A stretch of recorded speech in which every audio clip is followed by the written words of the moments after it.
அல்ல விஜய் மாதிரி தனியா வர போறீங்களா? அரசியலுக்கு வரப்போறேன் அப்படின்ற விஷயம் ஏன் நான் ஓப்பனா சொல்றேன்னா, என்னைக்குமே வந்து எதுவும் மூடி மறைச்சதே கிடையாது. எதுக்கு விஷால் அரசியல் வரணும்? ஏற்கனவே இத்தனை பேர் அரசியல்வாதிகள் இருக்காங்களே, எதுக்கு இவர் வந்து என்ன பண்ண போறாரு? அவன் எல்லாமே கரெக்டா இருக்கு. ரோடு நல்லா இருக்கு, எங்களுக்கு நல்ல வசதிகள் இருக்கு, எனக்கு எல்லாமே எங்களுக்கு எந்த ஒரு குறையே இல்லையே. விவசாயிகளுக்கும் எந்த குறை இல்லை, குடிநீர் பிரச்சனை கிராமத்துல இல்லை, ரோடும் நல்லா போட்டிருக்காங்க, தூர்வாரி இருக்காங்க. அப்புறம் வந்து மெட்ரோ இல்லாம டிராபிக் நெரிசல் இல்லாம வந்து நல்லாவே இப்போ இருக்கு ரோடு. எல்லாத்தையும் கரெக்டா இருக்கும்போது இவன் வந்து எதுக்கு தேவையில்லாம அரசியல் உள்ள வரான் அப்படின்னு தான் கேள்வி இருக்கும். இதெல்லாம் இல்லாததுனாலதான் விஷயம் வரும். அதுதான் உண்மை. அதுதான் என்னோட பதில். இப்போ கட்சி எந்த கட்சின்றது கட்சின்றது இருக்கும். அது எந்த கட்சின்றது அப்புறம் நம்ம எல்லாமே வந்து முன்னாடியே சொல்லிட்டேன். இப்பவே வந்து நல்ல வேலை கேப்டன் அந்த மாதிரி என்கிட்ட கல்யாணம் பண்ண போகல, இல்லைன்னா அதுவும் இடிச்சு தள்ளியிருப்பாங்க. நான் சொன்னேன். ஸோ பிரச்சனை இல்லை, டைம் வரும்போது சொல்றேன். விஜய் வச்சு ஒரு ஸ்கிரிப்ட் கதை சொல்லணும்னு சொன்னீங்க. இப்போ நீங்க டைரக்ஷன் பண்ணணும்னா விஜய் வச்சு படம் பண்றதுக்கான முயற்சி இருக்கா? எனக்கு நான் ஏற்கனவே போனே போட்டு மேனேஜர் கிட்ட சார் இந்த மாதிரி விஜய் அவர்களுக்கு கதை சொல்லுவாங்க. யார் சார் டைரக்டர் சொல்லுங்க சார். இல்லை சார் நான் தான் சார் டைரக்டர், நான் தான் கதை சொல்லுவேன். அப்படியே சைலன்ஸ் சார். புரியல சார். சரி இல்லை சார், விஜய் சார் கிட்ட ஒரு அப்பாயின்மெண்ட் கொஞ்சம் வாங்கி கொடுங்க சார், ஒரு 1.5 hour கதை சொல்லணும் சார். அதான் சார் புரியல சார். சார் நான் தான் சார் டைரக்டர், நான் விஜய் சார் வச்சு ஒரு படம் பண்ணணும் சார், எனக்கு ஒரு அப்பாயின்மெண்ட் கொடுங்க. அவரு அந்த ஷாப்ல மீண்டு வர்றதுக்கே வந்து ஒரு 2 நிமிஷம் ஆச்சு. அதுக்கப்புறம் வந்து சரி சார் நான் கேட்டுட்டு கூப்பிடுறேன்னு. ஏன்னா எனக்கு வந்து ஏதோ தோணிச்சா டக்குன்னு பண்ணணும்னு ஆசை. எனக்கு ரொம்ப பிடிச்ச நடிகர் விஜய். ஸோ டெஃபினட்டா அதை பார்ப்போம். அதான் எல்லாமே நான் இயக்குனர் ராமன் எனக்கு தெரியுமா. ராஜரவி அண்ணன்லாம் வந்து 2006 வந்துட்டு விஷால் எங்கிட்ட ஓடுறேன் சார், திமிர் படம் ஷூட்டிங். நடிகர் இடத்துல கார்டு வாங்காம நீ எங்கிட்ட ஓடுறேன்னு. சரி சார் வாங்கிடுறேன். எவ்வளவு சார் கட்டணும்? கட்டணம் போய் ஆபீஸ் அலுவலகத்துக்கு போய் கார்டு வாங்குது. சரிண்ணா. யாராவது யோசிச்சு பார்த்துருப்பாங்களா? அதே ராதாரவி அண்ணனை எதிர்த்து அவரையே நோக்கடிச்சு அதே நாற்காலியில நான் உட்கார வந்து சத்தியமா வந்து யாருமே எதிர்பார்க்கல. அதுதான் அவர் என்ன சொல்றாரு அதுதான் நம்ம போக வேண்டியதுதான். நம்ம நேர்மையான வழியில போகும்போது அவர் பாதையை காட்டுவார், அந்த பாதையில போக வேண்டியது. சங்கம் கேட்கிறோம். சங்கத்துல வந்து நிறைய உள்கூத்து நடக்கும். கூட இருந்தே துரோகம் பண்ணுவாங்க. தயாரிப்பாளர் சங்கம், நடிகர் சங்கம். அதுவும் உங்க ஆபீஸ்லயும் நீங்க நம்பினவங்க நிறைய துரோகம் பண்ணுவாங்க. அப்புறம் தனிப்பட்ட வாழ்க்கையிலும் நிறைய நடக்கும். இந்த மாதிரி துரோகம் பின்னால முதல் குத்தவங்கன்னா நீங்க எப்படி ஃபீல் பண்ணுவீங்க? திட்டுவீங்களா, அடிப்பீங்களா, மன்னிப்பீங்களா? அதுதான் துரோகம்ன்றது புதுசு இல்லை. காலேஜ்லயே வந்து துரோகம் ஆரம்பிச்சிச்சு இல்லை, காதல் துரோகம். துரோகம் வந்து புதுசு கிடையாது. அதனாலதான் வந்து நாங்க நீங்க சொல்றீங்கனால நான் இப்பவே அனௌன்ஸ் பண்றேன். நாங்க வந்து ஒரு புது பையனை இன்ட்ரடியூஸ் பண்றோம். ஆதி இப்போ தமிழ் ஆதி இன்ட்ரடியூஸ் பண்ண மாதிரி வினோத்ன்ற ஒரு புது ஒரு ஆஸ்பைரிங் இண்டிபெண்டன்ட் மியூசிக் மேக்கர். அந்த பையனை இன்ட்ரடியூஸ் பண்றோம். அந்த டைட்டில் வந்து துரோகம் தான். அவன் பண்ண பாட்டு அது கூடி சீக்கிரம் வந்து லான்ச் பண்ண போறோம். துரோகம் இல்ல, அதான் சொல்றேன்.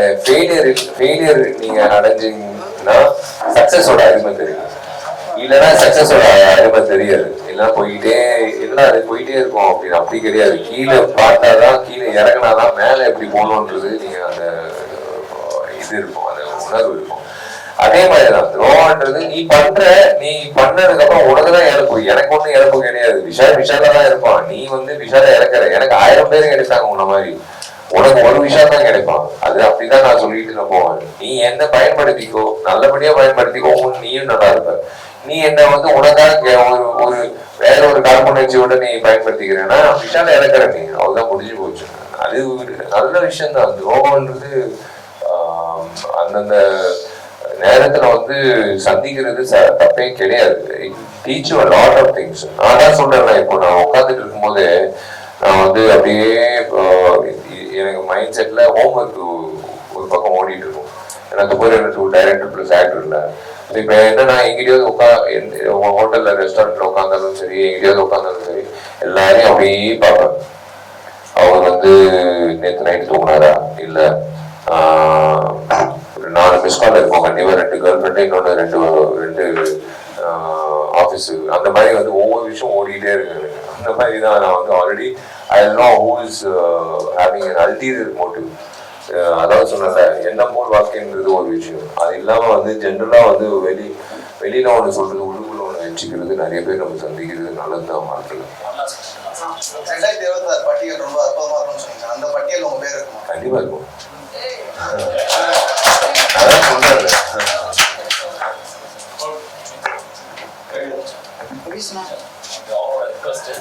ரொமான்ஸ் பத்தி கேக்குறாங்க.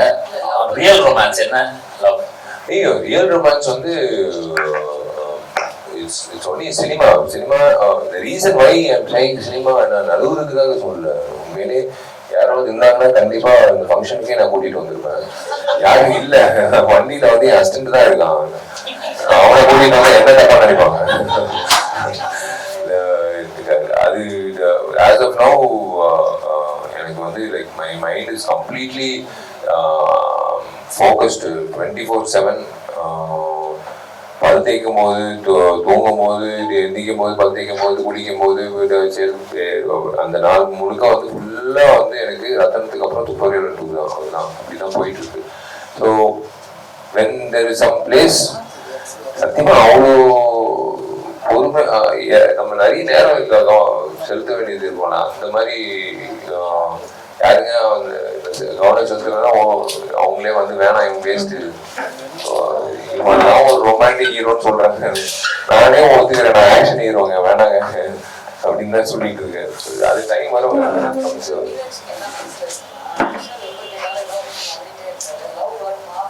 ஐயோ, லவ் வராம விஷால் எப்படி லவ் எல்லாம் பண்ணாம எப்படி இருக்க முடியும்? லவ் பண்ணாதான் வந்து உங்களோட லைஃபே வந்து பிரைட்டா இருக்கும். நிறைய விஷயங்கள் வந்து அது சம்பந்தப்பட்ட விஷயங்கள் தான் இருக்கும். அதெல்லாம் அந்த லவ் இல்லாம யாருங்க இருக்க முடியும்? ஏலியன் கூட லவ் பண்றாங்க. நம்மளும் வந்து ஒண்ணுமே இல்லை.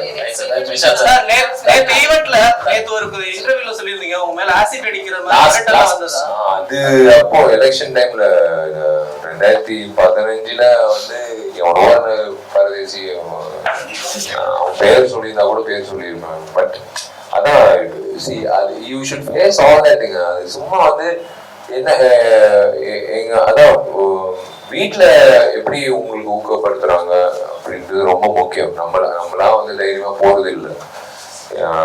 வீட்டுல வந்து எப்படி தைரியம் உங்களுக்கு கொடுக்குறாங்கன்றது தான். ஸோ அந்த வகையில எங்க அம்மா அப்பா வந்து எனக்கு பயங்கரமா தைரியம் கொடுப்பாங்க. ஸோ த்ரெட்னிங்ன்றது நிறைய விஷயங்கள் வருங்க, அந்தந்த டைம்ல வரும். அதுதான் நான் சொன்னேன். அந்த டைம்ல வந்து எங்க அம்மா எப்படி அது மாற்றுக்கிறது எப்படி அவங்க மாறி அந்த அதே போன் கால்க்கு வந்து எப்படி வந்து அட்ரஸ் சொன்னாங்கன்றது தான். அந்த படத்துல ஒரு சீன் மாதிரி தான். குடிச்சு வச்சு கூட அவ்வளோதான், இதான் அட்ரஸ், நீ வேற அட்ரஸ் போய் நின்று போற, அதுவும் 6 மணிக்கு மேல வான்னு சொன்னாங்க. ஏன்னா 9 to 6 ஷூட்டிங்ல இருப்பான், நீ பாட்டு வெயிட்டிங் இருப்ப. 6:30 மணிக்கு மேல அவன் வருவான், நீ அவங்ககிட்டயே பேசிக்குவேன். என்ன ஊத்திக்கிறியோ நீ அவங்ககிட்டயே பேசிக்குவோம்.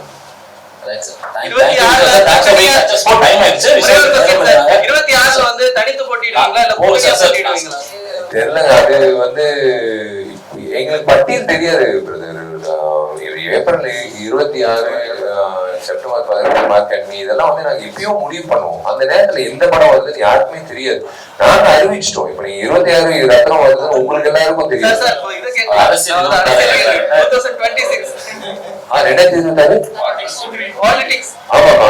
நீங்க வந்து கூட்டணியா வருவீங்களா தனித்து வருவீங்களா? ஃபர்ஸ்ட் தனியா வந்து நான் தனித்தன்மையா வந்து என்ன சொல்லணும்னு அதுக்குள்ள நான் கூட்டணி போயிட்டேன்னா எப்படி பிரதர்? ஃபர்ஸ்ட் வந்து நான் என்னன்றது நான் காட்டணும். அதுக்கப்புறம் வந்து ஒருத்தர் மேல தோல் நான் என்ன அவ்வளவு வயசானவனா 2 பேர் மேல தோல்ல போட்டு இவங்க 2 பேர் சேர்ந்து 3 பேர் சேர்ந்து நாங்க வந்து கட்சி ஆரம்பிக்கிறோம் நான் சொல்ல முடியுமா? முதல்ல நான் வந்து தைரியமா நின்று என் 2 காலில் நின்று நான் என்ன சொல்ல வரேனோ நான் வந்து சொல்லிட்டு அதுக்கப்புறம் வந்து அடுத்த கட்ட விஷயங்கள் வந்து என்ன நடக்குதுன்னு அப்போ பார்ப்போம். சொல்லுங்க, என்ன ஸ்பெஷல்? இதுக்கு முன்னால நீங்க நடிச்ச படத்தை இதுக்கு முன்னால ஹரிசார் எடுத்த படத்துல இருந்து இவ்வளவு வித்தியாசம், என்ன ஹைலைட்ஸ்? ஒரே ஒரு விஷயம் தாங்க. ஏன் வந்து இவங்க 2 பேர் மறுபடி ஒவ்வொரு வாட்டி 8 வருஷத்துக்கு ஒரு வாட்டி வந்து படம் எடுக்கிறாங்கன்றது ஒரு விஷயம் எங்களுக்கு ரொம்ப பிடிக்கும். உங்க குடும்பத்துக்கும் எங்க குடும்பத்துக்கும் ரொம்ப பிடிச்ச ஹீரோ, பிடிச்ச இயக்குனர் அப்படின்லாம் இருந்தாங்க. எல்லாருக்கும் பிடிச்ச அத்தனை கோடி மக்கள் வந்து தாமிரபரணி ஆகட்டும் பூஜை ஆகட்டும் ரெண்டுத்துக்கும் பெரிய வரவேற்பு கொடுத்தாங்க. ஸோ ஹரிசாரை பொறுத்த வரைக்கும் குடும்ப பாணியில எல்லா குடும்பத்தில் இருக்க அத்தனை பேரும் வந்து மூஞ்சி சுழிச்சிக்காம வந்து படம் பார்க்கக்கூடிய ஒரு அந்த பட்டியலில் இருக்க இயக்குநர்கள்ல முக்கியமான ஒரு நபர் ஹரிசார். எங்க வீட்லயே எங்க அம்மா நிறைய முறை கேட்டிருக்காங்க, ஏன்னா நீ பாட்டு வந்து நடிச்சுட்டே போற, ஏன்டா ஹரி டைரக்ஷன்ல பண்ண மாட்டேங்கிறாங்க. எங்க அம்மா பயங்கர ஃபேன், தீவிர ஃபேன். ஏன்னா தாமிரபரணி பூஜை வந்து கிட்டத்தட்ட ஒரு 2000 வாட்டி போட்டிருப்பாங்க சேட்டலைட் சேனல்ல. ஸோ நான் 3வது முறை அவரோட மறுபடியும் எல்லாம் சொன்னேன், சார் 8 வருஷம் கழிச்சு என்ன சார் இது, ஒவ்வொரு 8 வருஷம் கழிச்சு நம்ம சந்திக்கிறோம். ஸோ ஹரி சாரோட 3வது முறை வரும்போது we should make sure that again audience வந்து அப்போ இருந்த மனநிலை வேற, இப்போ இருக்கிற மனநிலை வேற. ஆடியன்ஸ் தாமிரபரணி மாதிரி வந்து நம்மளை ஏற்றுப்பாங்க, இல்லை பூஜையில் இருக்கிற மாதிரி நம்மளை ஏற்றுப்பாங்க. இன்றைய ஆடியன்ஸோட மைண்ட் செட்டுக்கு என்னவோ அதுக்கு ஏற்ற மாதிரி அவர் கண்டென்ட் ஒன்று பிடிச்சிருக்காரு. சத்தியமா சொல்றேன், நான் கதை கேட்கும் போது வந்து எனக்கு ஒரு பயம் எப்பவுமே. ஒரு ஆடியன்ஸை தான் நான் கேட்பேன். கேட்டு முடிச்ச உடனே ஒரு புது இயக்குனர்னா ரொம்ப ஈஸியா சொல்லிட்டு நழுவிடலாம். ஒரு பெரிய இயக்குனர் கதை சொல்லும் போது நம்ம என்ன சொல்ல போறோம், ஒருவேளை நம்மளுக்கு கதை பிடிக்கலன்னா என்ன சொல்ல போறோம், எப்படி சொல்லி. ஆனா சார் சொல்லும் போது உண்மையிலே அந்த 1/2 மணி நேரம் கழிச்சு ஒரு பாயிண்ட் வச்சிருக்காரு படத்துல. நான் மட்டும் இல்லை, டிஎஸ்பி தேவிஸ்ரீ பிரசாதும் சரி, ஃபர்ஸ்ட் டைம் அவரோட இத்தனை வருஷம் கழிச்சு 19 வருஷத்துல ஹீரோயினும் சரி, முரளி சர்மா சாரும் சரி, சமுத்திரகனியனும் சரி, யோகி பாபு டாலிங் ஆகட்டும், யாரா இருந்தாலும் அந்த ஸ்கிரிப்டை கேட்கும் போது அந்த இடத்துல அப்படி அது எதிர்பார்ப்பு பார்க்காத விஷயம் ஒன்று வச்சிருந்தாரு. அதுதான் ஹரி. அவர் வந்து இன்றைய காலகட்டத்துக்கு எப்படி அவரையும் மாத்திக்கணும், விஷாலையும் புதுசா காட்டணும், நானும் விஷாலும் சேர்ந்து வர படத்தோட ரத்தம் வந்து எப்படி வித்தியாசமா இருக்கணும்ன்றது ஒரு விஷயம் வச்சிருக்காரு. அது கண்டிப்பா வந்து ஒரு ஹோல்சம் ஃபேமிலி என்டர்டெய்னரால என்னை மறுபடியும் நான் கொண்டு வரேன்றது எனக்கு ரொம்ப சந்தோஷமா இருக்கு. எனக்கு என்னன்னா நல்லதோ கெட்டதோ அன்னைக்கு தேர்வு செஞ்சதுக்கு அப்புறம் எனக்கு பயம்ன்றது போயிடும். ரிலீஸ் வரைக்கும் வந்து ரிலீஸ் முன்னாடி பயப்படுறது, ரிலீஸ் எப்படி ரிலீஸ் அதாவது என்ன மாதிரி வரவேற்பு வரும், அதெல்லாம் நான் என்றைக்குமே எதிர்பார்க்கிறேன். ஜனங்கள்கிட்ட நம்ம சொல்றது நம்ம நல்ல படம் கொடுக்க போறோம், அதுக்கப்புறம் ஜனங்க தான் நிர்ணயிக்கப்படுவாங்க. ஸோ பட் இன்னைக்கு இருக்கிற காலகட்டத்தில் எல்லாருக்கும் தெரியும், ஸோ படம் ரிலீஸ் பண்ணோம்னா படத்தில் இருக்கிற வில்லனை விட வெளியில் இருக்கிற வில்லன்கள் ஜாஸ்தி.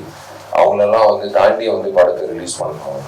ஸோ அதெல்லாம் தாண்டி இன்னைக்கு ஹரி சாரோட இணைய ரத்னம் திரைப்படம் April 26 வரும்போது, எதுக்காக April 26? ஏன்னா விடுமுறை காலத்துல தான் வந்து எல்லாரும் அவங்கவுங்க பசங்க ஸ்கூல் லீவ் விட்டுருப்பாங்க, காலேஜ் லீவ் விட்டுருப்பாங்க, எல்லாரும் வந்து என்டர்டெயின்மெண்ட்காக எங்கிட்டு போவாங்க.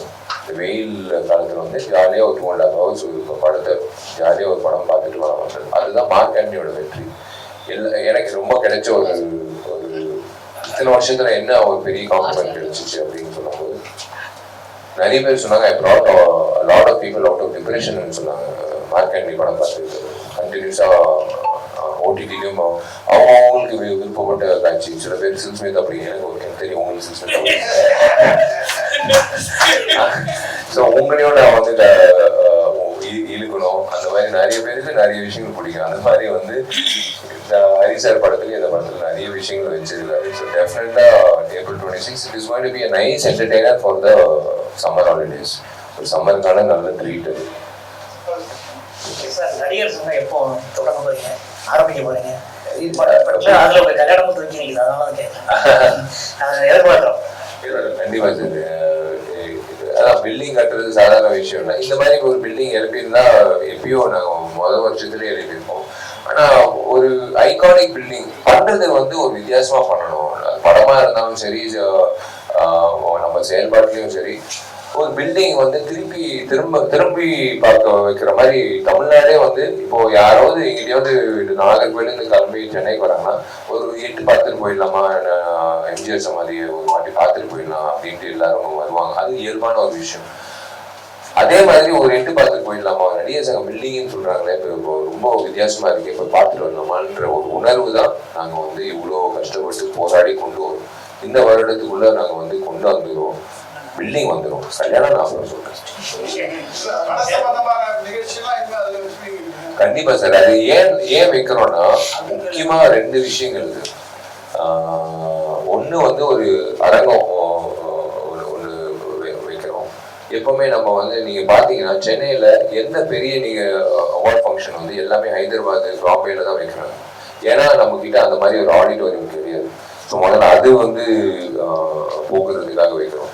அது போக நாடகம் நடத்துறதுக்கு வந்து ரொம்ப எளிமையா, அதாவது நாடகம் நடத்துறதுக்கு வந்து மியூசிக் அகாடமியில நடத்தினா, நாரதகனா சபா நடத்தலாம், அது வேற விஷயம். அவங்களுக்கு காசு இருக்கு, கட்டணம் கட்டிட்டு அவங்க வந்து நாடகம் நடத்தலாம். ஆனா காசே இல்லாம வந்து நிறைய பேர் வந்து நிறைய சூப்பர் நாடகங்கள் ஜனங்களும் பார்க்கணும்னு ஆசைப்படுவாங்க. ஆனா அவங்களுக்கு வந்து அரங்கம் இல்லாம வந்து அவசரப்படுவாங்க. அந்த ஊர்ல இப்ப மதுரை, திருநெல்வேலி அவங்களுக்கெல்லாம் ஒரு அரங்கம் மாதிரி அது அமையப்படும். அது போக வந்து சின்ன திரைப்படங்களுக்கும் எல்லா திரைப்படங்களுக்கும் அவங்கவுங்க ஆடியோ லான்ச்சோ இல்லை பிரஸ் மீட்டோ இல்லை ஏதாவது வைக்கணும்னா ஒரு அவங்களுக்கு என்ன what is their budget, according to their budget we want to accommodate. So Habibullah road வந்து ஒரு சென்டர் பாயிண்ட் ஆஃப் சிட்டியில வந்து டிராஃபிக் பீட் பண்ணி ஈஸியா வரக்கூடிய ஒரு இடம். அந்த இடத்துல இந்த மாதிரி ஒரு விஷயம் வந்து இண்டஸ்ட்ரிக்கு, தமிழ் சினிமாக்கு இருந்தா it would be a very big boon to film producers, directors, actors. அது போக வந்து ஒரு நாடக நடிகர்கள் ஊருக்கு வந்தா எங்கிட்ட போய் தங்குவாங்கன்ற ஒரு விஷயம் யோசிச்சோம். அவங்களுக்காக தங்குறதுக்காக ஒரு டார்மெட்ரி மாதிரி ஒன்று வைக்கிறோம். அது போக வந்து கல்யாண மண்டபம் வந்து அஃப்கோர்ஸ் ஒரு சங்கம் நடத்தணும்னா, ஒரு பில்டிங் கட்டுறோம்னா அந்த இஎம்ஐ கட்டுறதுக்கு நம்மளுக்கு வருமானம் வரும். ஸோ கல்யாண மண்டபம் வந்து எந்த கல்யாண மண்டபம் தமிழ்நாட்டில் வந்து சென்னையில் வந்து இத்தனை கார் பார்க்கிங்கோட இல்லை. நீங்கள் பார்த்தீங்கன்னா எல்லாமே வந்து நீங்கள் வேலை பார்க்கிங் தான் கொடுக்கணும். ஆனால் எங்களுக்கு வந்து கிட்டத்தட்ட 130 கார் பார்க்கிங்கோட வந்து ஈஸியாக ஒரு கல்யாண மண்டபம் கிடைக்குது. போக ஒரு இலவச கல்யாண மண்டபம் இருக்குது. அதாவது உறுப்பினர்கள் அவங்களோட, ஏன்னா அவங்களுக்கும் ஒரு பெருமை தானே, இவ்வளோ பெரிய கல்யாண மண்டபத்தில் வந்து என் பொண்ணு என் பையனுக்கு கல்யாணம் பண்ணி வச்சிருக்கேன். அவங்களுக்கும் வந்து இலவசமாக ஒரு கல்யாண மண்டபம், சின்ன கல்யாண மண்டபம் கட்டணும். ஸோ நிறைய விஷயங்கள் இருக்குது. So it will be a cultural centre. நாளைக்கு வந்து ஒரு விஸ்காம் ஸ்டூடெண்ட் வந்து நாங்கள் என்னன்னா போர்டில் போட்டுருவோம், இன்னைக்கு வந்து இந்த ஸ்கெட்யூல்ல இன்னைக்கு வந்து நாஜர் சார் வந்து அவதாரம் பற்றி பேச போறாரு, இன்னைக்கு வந்து கமல் சார் வந்து நாயகன் அவரோட எக்ஸ்பீரியன்ஸ் எப்படின்னு பேச போறாரு. ஸோ நீங்க ஒரு விஷுவல் கம்யூனிகேஷன் டிபார்ட்மெண்ட் வெளியில எப்படி ஒரு போர்டு வந்து இன்றைய நிகழ்ச்சிகள் இதெல்லாம் இருக்கு, இவங்கெல்லாம் வராங்க அப்படின்ற மாதிரி செம்மொழி பூங்கால நீங்க பார்த்தீங்கன்னா ஆம்பி தியேட்டர், அந்த மாதிரி ஒரு ஆம்பி தியேட்டர் அமைக்கப்படும். ஸோ டெய்லி ஒரு விஷயங்கள் நடந்துகிட்டே இருக்கும். யாரோ வந்து பெங்களூர்ல இருந்து ஹைதராபாத்ல யாரோ வந்துகிட்டே இருப்பாங்க, அவங்களோட உரையாடல் இருக்கும். நீங்க வந்து கலந்துக்கிட்டு you can learn from as very. இப்போ ஷூட்டிங் முடிச்சுட்டு அவங்கவுங்க வீட்டுக்கு போவாங்கல்ல, ஆனா நிறைய பேர் ஜூனியர் ஆர்டிஸ்ட் ஆகட்டும் எல்லாரும் இங்கே போய் ஒரு 1/2 மணி நேரம் உட்காந்து ஒரு மெடிடேட்டிங் ஸ்பேஸ் வேணும், யார்கிட்டயும் பேசணும், இன்னைக்கு நடந்த கஷ்டங்கள் அப்படின்னு தான் வருது. ஸோ அதுக்காக ஒரு இடம் மாதிரி ஒரு கல்ச்சுரல் சென்டர், ஒரு விலாசம், எல்லாருக்கும் ஒரு விலாசமா இருக்கணும்னு தான் இது பண்றோம். 20 வருட கலை பயணத்துக்கு முதல் வாழ்த்துக்கள் உங்களுக்கு. ஸோ இந்த 20 வருஷ பயணம் உங்களுக்கு என்ன சொல்லி கொடுத்துருக்கு, இதுல கத்துக்கிட்ட விஷயம் என்ன? பொறுமைதான். நிறைய விஷயங்கள் கற்றுக் கொடுக்கும். பட் கடைசியா வந்து என்ன அதனால கற்றுக் கொடுத்ததுனால என்ன வந்ததுன்றது தான் முக்கியம். எனக்கு பொறுமை தான் கற்றுக் கொடுத்துச்சு. பொறுமையா இருக்கிற விஷயம் ஒன்றும் பிரச்சனை இல்லை. இது வந்து ரேஸ் கிடையாது, இது மேரத்தான். இதுதான் நான் வந்து புதுமுக நடிகர்களுக்கும் வரப்போற ஆஸ்பைரிங் ஆக்டர் ஜிம்முக்கு போங்க எல்லாரும் சொல்லுவாங்க, போய் உடற்பயிற்சி, குதிரை ஓடுறது, அதுக்கப்புறம் வந்து டான்ஸ் கிளாஸ் போங்க, அதெல்லாம் சொல்லுவாங்க, அதெல்லாம் பண்ணிக்கோங்க. இருந்தாலும் ஒரே ஒரு விஷயம் வந்து இன்னைக்கு இருக்கிற இளைஞர்களுக்கு நான் சொல்லிக்கிற ஒரே ஒரு விண்ணப்பம் வந்து பொறுமையா இருக்கு. இந்த வருஷம் வரலையா வாய்ப்பு காத்துக்குதுங்க, கடவுள் உங்களுக்கு ஒரு கதவு திறப்பாரு, அது அடுத்த வருஷமா இருக்கணும். வெயிட் பண்ணி ஐயோ நம்ம சும்மா உட்காந்துருக்கோமே, நம்ம வந்து எல்லாரும் வந்து உறவினர்கள் வந்து நண்பர்கள் இருந்து எல்லாரும் சும்மா உட்காந்துருக்கோமே, ஒரு மாதிரி ஃபீல் பண்றோமே, அந்த இன்ஃபீரியாரிட்டி காம்ப்ளெக்ஸ்ல படத்தை ஓத்துக்காதீங்க. வெயிட் பண்ணுங்க, நல்ல படம் வரும். ஒரு படம் நீங்க நல்ல படம் பண்ணீங்கன்னா ஆட்டோமேட்டிக்கா உங்களுக்கு ஒரு பாடம் சார். சென்னை நுங்கம்பாக்கத்தில் இருக்க லயோலா கல்லூரி பற்றி சொல்ல வேண்டியதில்லை, ரொம்ப பாரம்பரியமான கல்லூரி தான். 2026 தேர்தல் இல்லைன்னா அதுக்கு அடுத்த தேர்தலில் லயோலா கல்லூரி மாணவர்களுக்கான வந்து உதயநிதி ஸ்டாலின், லயோலா கல்லூரி மாணவரான விஜய், லயோலா கல்லூரி மாணவரான விஷால் 3 பேரும் களத்தில் நிற்பாங்க. லயோலா கல்லூரி மாணவர் வருங்காலத்தில் தமிழக முதல்வர் ஆவாங்க. ஏன்னா ரொம்ப யோசிக்கிறாரா என்ன தெரியல. இல்ல எங்கிட்ட இருக்குப்பா ராயல் காலேஜோட அப்ப நீங்க சொல்லும் போது எனக்கு அந்த பட்டியல் வந்து நான் யூஸ்வலா சொல்றது வந்து ராயல் காலேஜ் வந்து ஒரு ஹிடன் ஃபிலிம் இன்ஸ்டிடியூட். எத்தனையோ பேர் வந்து அந்த அந்த இடத்துல அந்த காலேஜ் வந்து வெளியில வந்து மீடியால வந்து பெருசா பேசப்பட்ட நபர்களா இருக்காங்க என் கிளாஸ்மேட்ஸ் உட்பட. அப்கோர்ஸ் நீங்க கேட்ட மாதிரி 2026 அதான் சொல்றேனே, நம்ம வந்து செல்லமையில இருக்கும்போது என்ன தேவி பேரடைஸ், தேவி கலா, தேவி பாடா இருக்கும். இல்லைன்னா வந்து 1-2 தான் அப்படி மல்டி ஒரு 4 தியேட்டர் இருக்கும். அப்படியே போக போக பூஜை வரும்போது ஸ்லோவா மல்டிப்ளெக்ஸ் தொடங்கிடுச்சு. இப்போ கோவிடுக்கு அப்புறம் வந்து ஒரு குடும்பம் வந்து இப்போ நீங்க இங்கிட்ட இருக்கிற போரமானோ இல்லை பலாசோவோ அப்படி இப்போ போனீங்கன்னா ஒரு 6-7 திரைப்படங்களோட போஸ்டர் இருக்கும். எந்த திரைப்படத்துக்கு நம்ம போகலான்றது அவங்க முடிவு பண்ணுவாங்க. ஏன்னா அவங்க ஆல்ரெடி வந்து கோவிட் டைம்ல எல்லா படங்கள், எல்லா மொழிகளோட எல்லா டைரக்டர்ஸ் எல்லா படங்களும் பார்த்துட்டாங்க. கொரியன் படம், ஈரானியன் படம், எல்லா படங்களும் பார்த்துட்டாங்க. ஸோ அவங்களுக்கு என்னன்னா மைண்ட் செட் வந்து அப்கிரேட் ஆயிடுச்சு. இனிமே நம்மளை ஏமாற்ற முடியாது, நம்ம எல்லாத்தையும் பார்த்துட்டோம், இனிமே எவனாவது வந்து காப்பி அடிச்சா கூட நம்ம சொல்லிடுவோம் நம்ம இந்த படத்துல இருந்தா காப்பி அடிச்சான்ற மாதிரி. ஸோ அவங்களுக்கு என்னன்னா அதே மாதிரி தான் அந்த வளர்ச்சி இருக்குல்ல, அந்த ஒரு தியேட்டர் திரையரங்கத்திலிருந்து இப்போ மல்டிப்ளெக்ஸ் அந்த மாதிரி தான் வந்து 2026 பட்டியல் அப்படிதான் இருக்கும். நீங்க எழுதி வச்சுக்கோங்க, அப்படிதான் இருக்கும். கன்ஃபியூஷன் ஆகாது, ஆனா கம்பேரிசன் இருக்கும். டெஃபினட்டா வந்து ஒரு அழகான ஒரு பட்டியல் இருக்கும் மக்களுக்கு. அந்த தேர்தல் வந்து 26 எனக்கு தெரியாது, எப்போ அறிவிக்க போறாங்க தெரியாது. அது நம்ம 26 வந்து டேர்ம் முடியறதுனால 26 சொல்றோம். we don't know what is 26 வரும்போது டெஃபினெட்லி நான் நீங்க சொன்ன மாதிரி லோயலா கல்லூரி மாணவர்கள் வந்து மிக பெரிய பட்டியலாக இருக்கும். விஷால் சார், துப்பாக்கிவாளனுக்காக நீங்க போயிருந்தீங்க, ஷூட்டிங் லொகேஷன்ஸ்லாம் பார்த்துட்டு, லொகேஷன் பார்த்தாச்சா? எப்போ ஷூட்டிங் ஸ்டார்ட் பண்ண போறீங்க? பார்த்தாச்சு சார். லொகேஷன் ஸ்கவுட்டிங் வந்து லண்டன், அசர்பைஜான் எல்லாம் முடிச்சுட்டு மால்டாவும் எல்லாமே. இப்போ வந்து மே அந்த இப்போ ரிலீஸ் இருக்கிறதுனால தான் கொஞ்சம் தள்ளி போட்டிருக்கோம். ஏன்னா நான் ரிலீஸு சரி பார்ப்பாங்க ஜனங்க அப்படி பண்ணக்கூடாது. என்னோட கடமை நான் பண்ணணும். படம் ஏன் விஷால் படத்தை பார்க்க வரணும், என்ன இருக்குன்னு அப்படின்னு நான் சொல்லணும் இல்லையா? அதனால அந்த வேலைகள்லாம் முடிச்சுட்டு மே 5ஆம் தேதியிலேருந்து லண்டன்ல படப்பிடிப்பு தொடங்க முடியும்.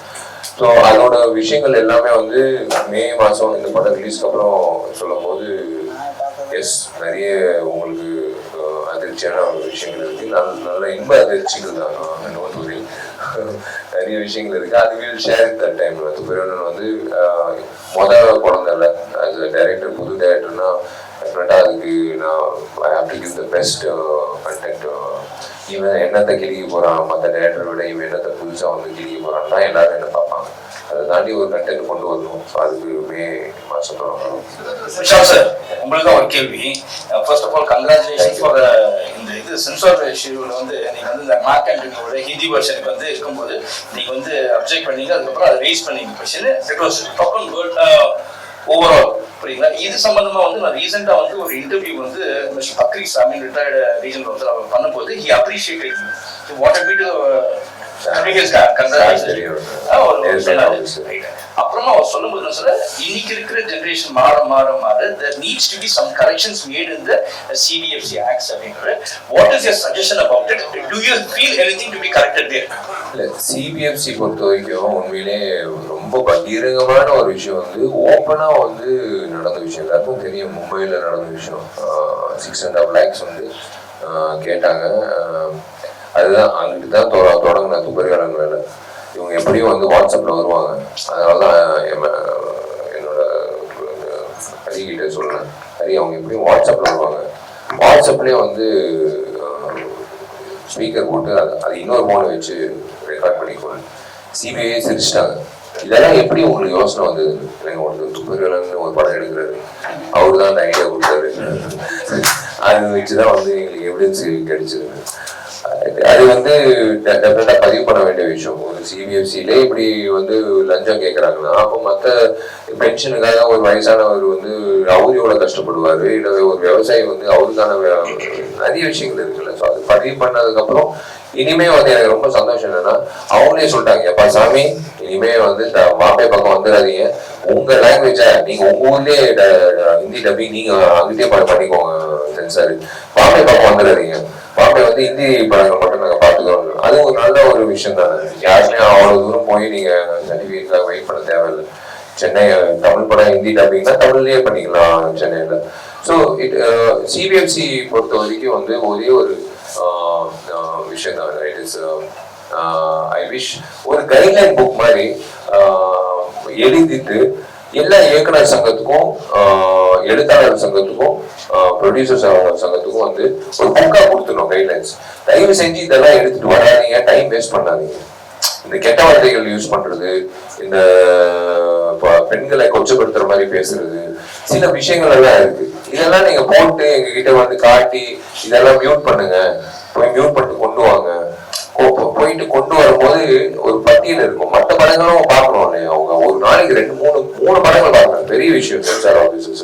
அவங்க ரொம்ப கஷ்டப்பட்டு எல்லாருக்கும் வந்து முக்கியத்துவம் கொடுத்துட்டு சின்னது பெருசு அப்படியெல்லாம் இல்லை, எல்லாருக்கும் முக்கியத்துவம் இல்லை, வரிசையில தான் நிக்கணும் நம்ம.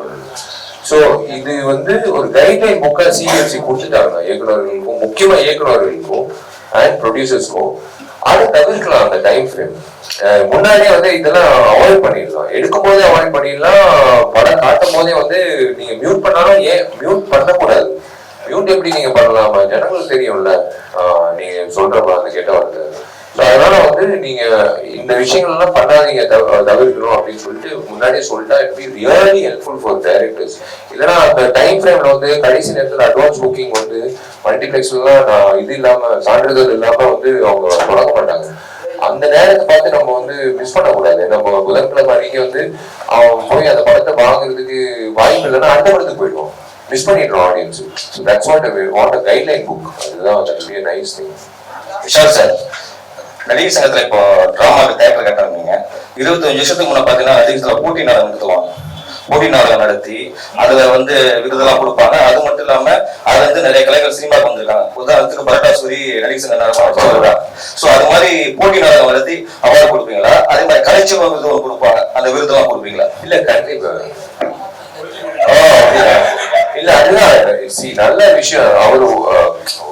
அவரு உணர்ச்சியோட சொல்றாருன்னா உண்மையிலேயே அந்த அங்கீகாரம் தானே. அவருக்காக நான் அவர் கேட்கலையே, அது அந்த வர்க்கத்துக்காக அந்த ஃப்ரெட்டர்னிட்டிக்காக கேட்கிறாரு. அதுதாங்க நாங்க முக்கியத்துவம் கொடுக்குறோம். சினிமா மட்டும் முக்கியத்துவம் கொடுத்துக்கிட்டு பண்ணிட்டே இருக்கக்கூடாது. தியேட்டர்ல இருந்து வந்தவன் நான் கூத்துப்பட்டியலுக்கு வந்தவன். என்னை வந்து கூத்துப்பட்டியல சேர்த்து நான் 6 months வந்து கூத்துப்பட்டியல முத்துசாமி ஐயா கிட்ட நான் வந்து கத்துக்கிட்டு நான் அதுக்கப்புறம் தான் சென்னை சொல்லுவாங்க. தியேட்டர்ன்றது ரொம்ப முக்கியங்க. இப்ப இருக்கிற நடிகர்களுக்கு வந்து கட்டு இன்னொரு வாட்டி பண்ணலாம். தியேட்டர்ல எல்லாம் அப்படி கிடையாது. கண்டினியூஸா 2.5 மணி நேரம் நாடகம்னா 2.5 மணி நேரம் நீங்க பண்றது வந்து வியந்து பார்க்க வேண்டிய ஒரு விஷயம். அந்த தியேட்டர் ஆர்டிஸ்ட வந்து ஃபர்ஸ்ட் இந்த பழைய காலத்து மேக்கப், பழைய காலத்து காஸ்டியூம் வச்சுட்டு இன்னும் நாடகம் நடத்துறாங்க ஒவ்வொரு ஊரிலும். அவங்கள வந்து அப்கிரேட் பண்ணணும். அதே சமயத்தில் நீங்க சொன்ன மாதிரி அவங்களுக்கு ஒரு பிளாட்ஃபார்ம் வேணும். யாருக்கா இருந்தாலும் ஒரு பிளாட்ஃபார்ம் வேணும். எல்லாரும் எங்களை பாக்குறாங்க, அடங்கம் நிறைந்த ஒரு ஆடியன்ஸ் மத்தியில நம்ம ஒரு டிராமா பண்ணும்போது உற்சாகமா இருக்கும். இப்ப நான் தியேட்டர் இப்ப நான் ஆடியன்ஸா வந்து மைக்கு வச்சுக்கிட்டு யாருமே இல்லாம வந்து இந்த நாடகம் நடத்துறோம், உள்ளுக்குள்ள ஒரு மாதிரி ஒரு விஷயம் நடக்கும். அதுதான் வந்து நாங்க பண்றோம். டெஃபினட்டா வந்து தியேட்டரை எப்படி கௌரவப்படுத்துறது, தியேட்டர் ஆர்டிஸ்ட எப்படியெல்லாம் பண்ணலாம், எப்படியெல்லாம் வந்து அவங்களை ஊக்கப்படுத்தலாம்ன்றதுதான் கண்டிப்பா வந்து இடம்பெறும். அதாவது இன்னைக்கு நீங்க பேசணும் 10 லட்சம் புதிய வாக்காளர்கள் வந்துட்டே இருக்காங்க. வருஷம் அது வந்து 10, 12, 13 ஆயிட்டு தான் போகுது. பல பேர் நான் ஐபிஎஸ் விட்டு அரசியலுக்கு வந்துட்டுன்றாங்க, சில பேர் நான் நடிக்கிறது விட்டு அரசியலுக்கு வரேன்றாங்க. பட் இந்த 10 லட்சம் இளைஞர்களுக்கு இது போதுமா? அவங்க கரியரை விட்டுட்டு வந்துட்டா நாங்க வாக்களிச்சிருவோமா? இல்ல அவங்க பார்க்கக்கூடிய தலைமை பண்பு என்ன கேரி பண்ணிட்டு வரணும் புதுசா வர லீடர்ஸ்? நியூ லீடர்ஸ் பொறுத்த வரைக்கும் get ready to face consequences. 20 வருஷம் முன்னாடி இருக்கிற வந்து அரசியல் தலைவர்கள் வந்து ஈஸியா வந்து 4 மைக்கு தான் இருந்தது. 4 மைக்கு தான் இருந்தது. நியாயமான ஜேர்னலிசம் படிச்சுட்டு மாஸ் கம்யூனிகேஷன் படிச்சுட்டு அவங்க நியாயமா 4 கேள்வி கேட்பாங்க, அது கரெக்டா இருக்கும், எல்லாமே ஆராய்ச்சி பண்ணி எல்லாமே வந்து கரெக்டா கேட்பாங்க. அவங்க எல்லாரும் வந்துட்டாங்க ஜாம்பவங்க. இன்றைய தலைமுறைக்கு வரக்கூடிய இளைஞர்களா இருக்கட்டும், யாரா இருந்தாலும் புதுசா கட்சி தொடங்குறவங்க இல்ல ஒரு அரசியல்வாதியா நல்லது பண்ணணும்ன்ற அரசியல்வாதி, அதுதான் நான் சொல்றேன். அரசியல்ன்றது துறையா நினைச்சு இதுல சம்பாதிக்கலாம் நினைச்சு வந்தீங்கன்னா கண்டிப்பா உங்களுக்கு வந்து சருகல் தான். நீங்க வந்து எல்லாத்தையும் மறந்து இழக்கணும், நிறைய விஷயங்களை இழக்கணும். ஏதாவது ஒரு விஷயத்த வந்து நீங்க வந்து சாதிக்கணும்னா ஒரு விஷயத்தை இழக்கணும். ஸோ அந்த இழப்பு வந்து நீங்க அது மனசுல வச்சுக்கிட்டு நீங்க அடுத்தது வந்து அரசியல் வரும்போது ஒரு விஷயம் இருக்கு, 150 கேமரா இருக்கும் முன்னாடி. அதுல சில பேர் வந்து ஜெர்னலிஸ்டே இருக்காங்க, ஓப்பனா நான் சொல்றேன். நீங்க வந்து சும்மா ஒரு போனை வச்சுக்கிட்டு சம்மந்தமே இல்லாம வந்து ஒரு கேள்வி கேட்பாரு, யாருன்னு பார்த்து இவர் யாருன்னு கண்டுபிடிக்கிறதுக்குள்ள அவர் பயந்து உள்ள போயிடுவாரு. ஆனா கேட்கிற கேள்வி வந்து பயங்கரமா இருக்கும், ஆனா கோவப்படக்கூடாது. அவங்களுக்கும் பதில் சொல்லணும். அவர் ஏதோ ஒண்ணு சொல்லுவாரு, ஆனா சம்மந்தமே இல்லாம கேள்வி கேட்பாரு. பட் அதான் சொல்றேன், எதுக்கு இந்த அவங்க மேடம் கேட்ட மாதிரி என்ன கத்துக்கிட்டீங்கன்றது, அதுதான் பொறுமை. பொறுமை ரொம்ப முக்கியம் அரசியல்வாதிக்கு, இந்த வரக்கூடிய அரசியல்வாதிகள் கூட, புதுசா வரக்கூடிய அரசியல்வாதிகள் கூட. ஸோ வாக்காளர்கள் வந்து புது வாக்காளர்கள் வந்து கண்டிப்பா ஏன் ஓட்டு போடணும்னா இட்ஸ் an எக்ஸ்பீரியன்ஸ் இல்லை. அந்த மை போடும்போது அந்த மை போடுறதுக்கு 3 நாள் ஆகும், அது ஒரு விஷயம். அந்த மை போடுறதுக்கு முன்னாடி வந்து ஒரு எக்ஸ்பீரியன்ஸ் இருக்கும். அதான் நேற்றே கேட்டேன் நான்.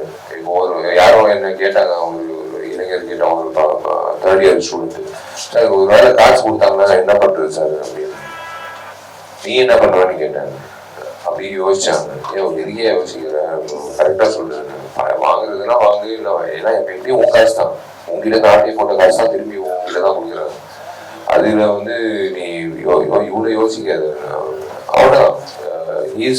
His mindset is to bring about change, and I don't do it in your living room. என்னோட என்ன அது இதுதான் அரசியல் இப்படிதான் இருக்கும், சமுதாயம் சாப்பிடலாம், நம்ம குடும்பத்தை பார்த்துக்கலாம், அப்படிதான் இருந்தீங்கன்னா அப்படிதான் இருக்கும். மறுபடியும் வெள்ளம் வரும்போது திரும்ப வந்து எங்க வீட்டுக்குள்ள தண்ணி பூந்துருச்சு, எதுவுமே பண்ணல, என் தொகுதி எம்எல்ஏ அப்போ வந்து ஓட்டு கேட்டாரு, அதுக்கப்புறம் வரவே இல்லை, திரும்ப வந்து 15 வருஷமா போயிட்டு இருக்கிற விஷயம் திரும்ப பண்ணீங்கன்னா உங்களைதான் வந்து விமர்சிப்பாங்க, அவங்கள விமர்சிக்க மாட்டாங்க. இப்படிதான் இருப்பாங்க இவங்க. ஒரு நாள் வந்து ஓட்டு போட வச்சிட்டோம்னா மீதி 5 வருஷம் நம்ம சந்தோஷமா இருக்கலாம் அப்படின்னு அவங்க வந்து ரொம்ப லேட் பேக் இருப்பாங்க.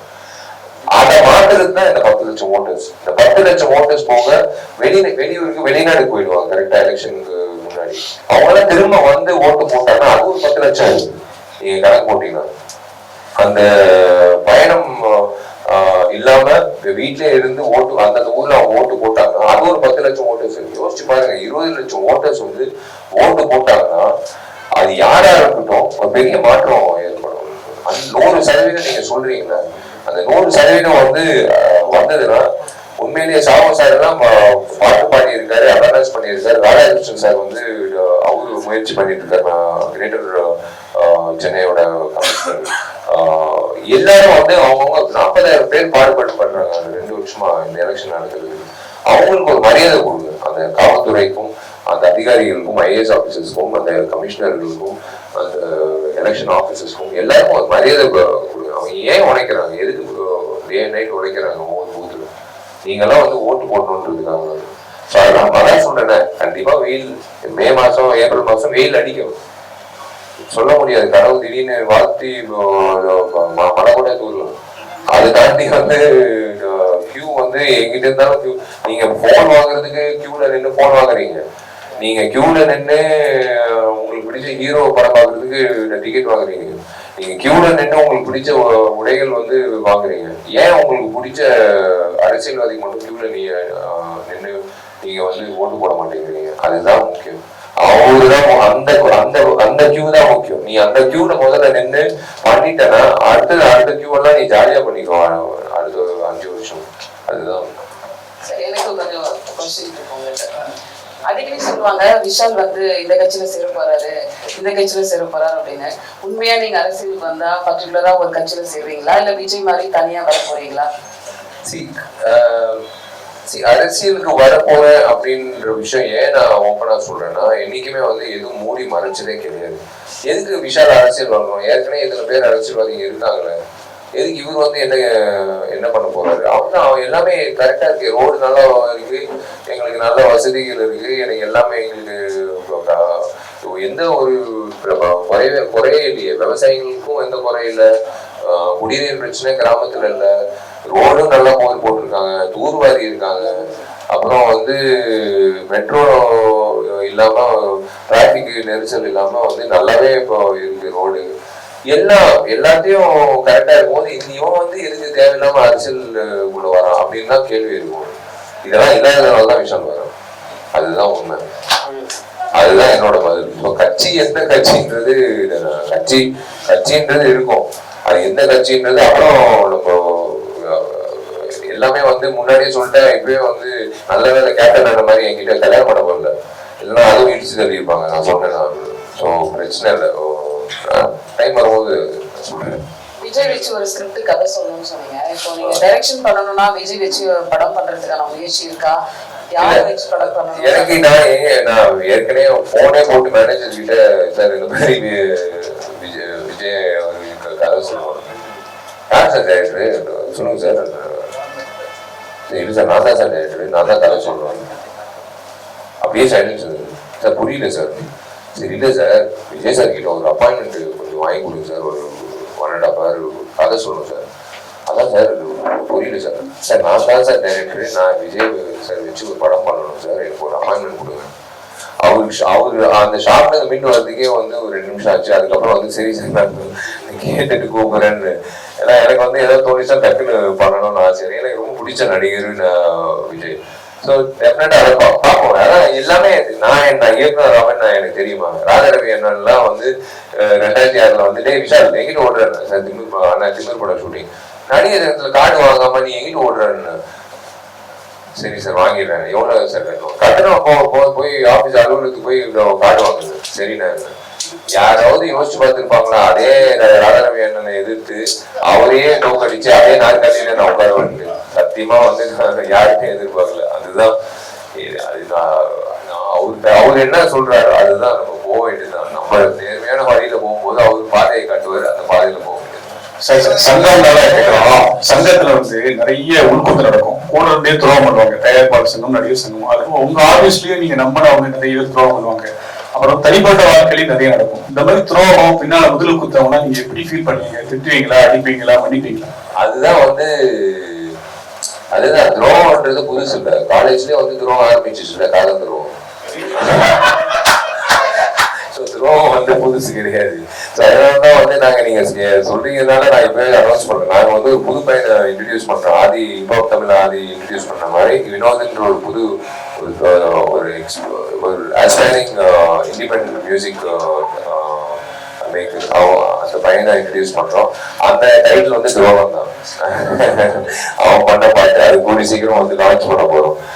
துரோகம் இல்ல, அதான் சொல்றேன், ஃபெயிலியர் நீங்க அடைஞ்சீங்கன்னா சக்சஸோட அருமை தெரியும், இல்லைன்னா சக்சஸோட அருமை தெரியாது. எல்லாம் போயிட்டே இருக்கும் அப்படின்னு அப்படி கிடையாது. கீழே பார்த்தாதான், கீழே இறங்கினாதான் மேலே எப்படி போகணுன்றது நீங்க அந்த இது இருக்கும், அந்த உணர்வு இருக்கும். அதே மாதிரிதான் துரோகம்ன்றது நீ பண்ணதுக்கு அப்புறம் உனக்குதான் இழப்பு, எனக்கு ஒண்ணும் இழப்பு கிடையாது. விஷாலா தான் இருப்பான். நீ வந்து விஷால இறக்குற, எனக்கு 1000 பேர் கிடைச்சாங்க உன்ன மாதிரி, உனக்கு ஒரு விஷயம் தான் கிடைப்பான். அது அப்படிதான் நான் சொல்லிட்டு நான் போவேன். நீ என்ன பயன்படுத்திக்கோ, நல்லபடியா பயன்படுத்திக்கோ, நீயும் நல்லா இருப்ப. நீ என்ன வந்து உனக்காக ஒரு வேற ஒரு காழ்ப்புணர்ச்சியோட நீ பயன்படுத்திக்கிறேன்னா விஷால இறக்குற நீ, அவ்வளவுதான் முடிஞ்சு போச்சு. அது நல்ல விஷயம் தான். துரோகம்ன்றது அந்தந்த நேரத்துல வந்து சந்திக்கிறது தப்பே கிடையாது. Teach you a lot of things. நான் தான் சொல்றேன், இப்போ நான் உட்காந்துட்டு இருக்கும் போது நான் வந்து அப்படியே எனக்கு மைண்ட் செட்ல ஹோம்ஒர்க் ஒரு பக்கம் ஓடிட்டு இருக்கும். எனக்கு போய் 2 டைரக்டர் பிளஸ் ஆக்டர் இல்லை. இப்ப என்னன்னா எங்கேயாவது ஹோட்டல்ல ரெஸ்டாரண்ட்ல உட்காந்தாலும் சரி, எங்கேயாவது உட்காந்தாலும் சரி, எல்லாரையும் அப்படியே பார்ப்பேன். அவர் வந்து நேற்று நைட்டு தூங்கினாரா இல்ல, 4 மிஸ் கால் இருக்கும் கண்டிப்பா, 2 கேர்ள் ஃப்ரெண்டு, இன்னொன்று 2 ஆஃபீஸு, அந்த மாதிரி வந்து ஒவ்வொரு விஷயம் ஓடிட்டே இருக்கு. அந்த மாதிரி தான் நான் வந்து already I know who is having an ulterior motive. அதாவது சொன்னல எண்ணம் போல் வாழ்க்கைன்றது ஒரு விஷயம். அது இல்லாம வந்து ஜென்ரலா வந்து வெளியில ஒன்று சொல்றது உள்ளுக்குள்ள ஒன்று வச்சுக்கிறது நிறைய பேர் நம்ம சந்திக்கிறது நல்லதுதான் வாழ்க்கையில். 2026 பட்டியல் ரொம்ப அற்புதமா இருக்கும்னு சொன்னீங்க. அந்த பட்டியல் உங்க பேர் இருக்குமா? கண்டிப்பா இருக்கும். அதான் சொல்றாரு.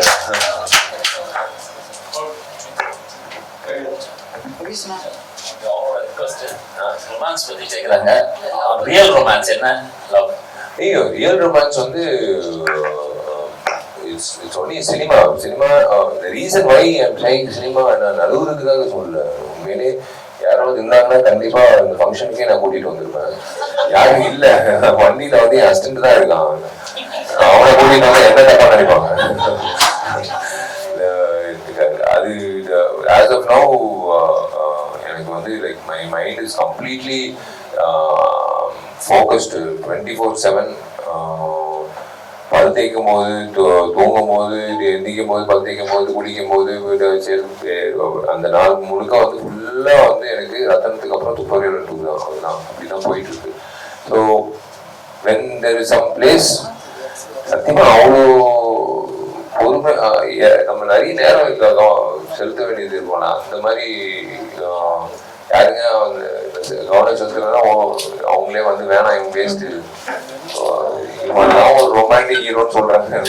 நானே ஒத்துக்கிறேன், நான் ஆக்ஷன் ஹீரோங்க வேணாங்க அப்படின்னு தான் சொல்லிட்டு இருக்கேன். அது டைம் வரும்.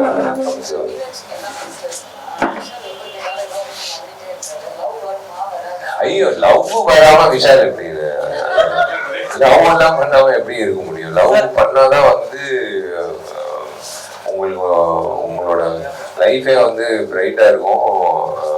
நிறைய விஷயங்கள் வந்து அது சம்மந்தப்பட்ட விஷயங்கள் தான் இருக்கும். அதெல்லாம் அந்த லவ் இல்லாம யாருங்க இருக்க முடியும்? ஏலியன் கூட லவ் பண்றாங்க.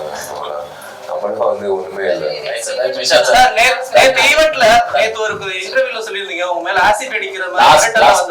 அது அப்போ எலெக்ஷன் டைம்ல 2015 வந்து பரதேசி அவன் பேர் சொல்லியிருந்தா கூட பேர் சொல்லியிருப்பாங்க. பட் அதான் அது யூ ஷுட் ஃபேஸ் ஆல் தட்ங்க. அது சும்மா வந்து என்ன எங்க அதான் வீட்டுல எப்படி உங்களுக்கு ஊக்கப்படுத்துறாங்க அப்படின்றது ரொம்ப முக்கியம். நம்மளா வந்து தைரியமா போறது இல்லை. வீட்டுல வந்து எப்படி தைரியம் உங்களுக்கு கொடுக்குறாங்கன்றது. ஸோ அந்த வகையில எங்க அம்மா அப்பா வந்து எனக்கு பயங்கரமா தைரியம் கொடுப்பாங்க. ஸோ த்ரெட்னிங்ன்றது நிறைய விஷயங்கள் வருங்க, அந்தந்த டைம்ல வரும். அதுதான் நான் சொன்னேன். அந்த டைம்ல வந்து எங்க அம்மா எப்படி அது மாற்றுக்கிறது எப்படி அவங்க மாறி அந்த அதே போன் கால்க்கு வந்து எப்படி வந்து அட்ரஸ் சொன்னாங்கன்றது தான். அந்த படத்துல ஒரு சீன் மாதிரி தான். குறிச்சு வச்சு கூட அவ்வளவுதான், இதான் அட்ரஸ், நீ வேற அட்ரஸ் போய் நின்று போற, அதுவும் 6 மணிக்கு மேல வான்னு சொன்னாங்க. ஏன்னா 9 to 6 ஷூட்டிங்ல இருப்பான், நீ பாட்டு வெயிட்டிங் இருப்ப.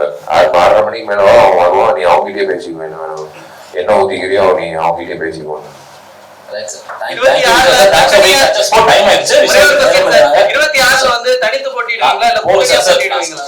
தெரியலங்க, அது வந்து எங்களுக்கு பட்டியல் தெரியாது பிரதர். ஏப்ரல் 26 செப்டம்பர் 18 மார்க்கெட் இதெல்லாம் வந்து நாங்க எப்பயும் முடிவு பண்ணுவோம். அந்த நேரத்துல எந்த படம் வருதுன்னு யாருக்குமே தெரியாது. நாங்க அறிவிச்சிட்டோம். இப்ப நீங்க 26 ரத்னம் வருதுன்னு உங்களுக்கு எல்லாருக்கும் தெரியும். 2026 ஆமாமா. நீங்க வந்து கூட்டணியா வருவீங்களா தனித்து வருவீங்களா? ஃபர்ஸ்ட் தனியா வந்து நான் தனித்தன்மையா வந்து என்ன சொல்லணும்னு அதுக்குள்ள நான் கூட்டணி போயிட்டேன்னா எப்படி பிரதர்? ஃபர்ஸ்ட் வந்து நான் என்னன்றது நான் காட்டணும். அதுக்கப்புறம் வந்து ஒருத்தர் மேல தோல் நான் என்ன அவ்வளவு வயசானவனா 2 பேர் மேல தோல்ல போட்டு இவங்க 2 பேர் சேர்ந்து 3 பேர் சேர்ந்து நாங்க வந்து கட்சி ஆரம்பிக்கிறோம் நான் சொல்ல முடியுமா? முதல்ல நான் வந்து தைரியமா நின்று என் 2 காலில் நின்று நான் என்ன சொல்ல வரேனோ நான் வந்து சொல்லிட்டு அதுக்கப்புறம் வந்து அடுத்த கட்ட விஷயங்கள் வந்து என்ன நடக்குதுன்னு அப்போ பார்ப்போம். Thank you Vishal sir. அண்ணா இப்போ நம்ம மூத்த உறுப்பினர்களுக்கு இந்த புத்தாண்டு பரிசை வழங்குவார் விஷால். நம்ம அப்படி சந்திரசேகர் சார், பாலசுந்தரம் சார், ஷாலினி,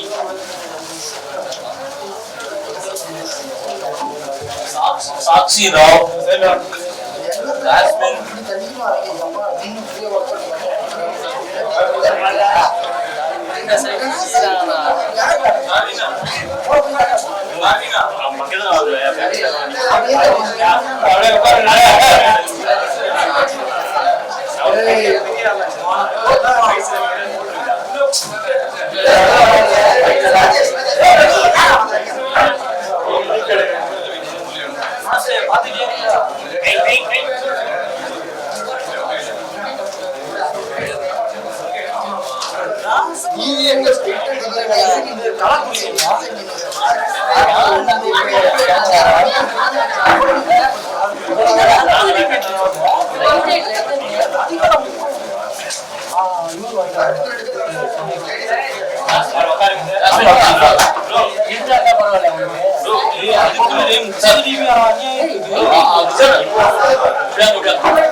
விஷாலை பத்தி ஒரே ஒன்று சொல்லணும் அப்படின்றது எனக்கு அது இப்ப நான் சொல்லிடும் போது எனக்கு வாய்ப்பு கிடைக்கிறது.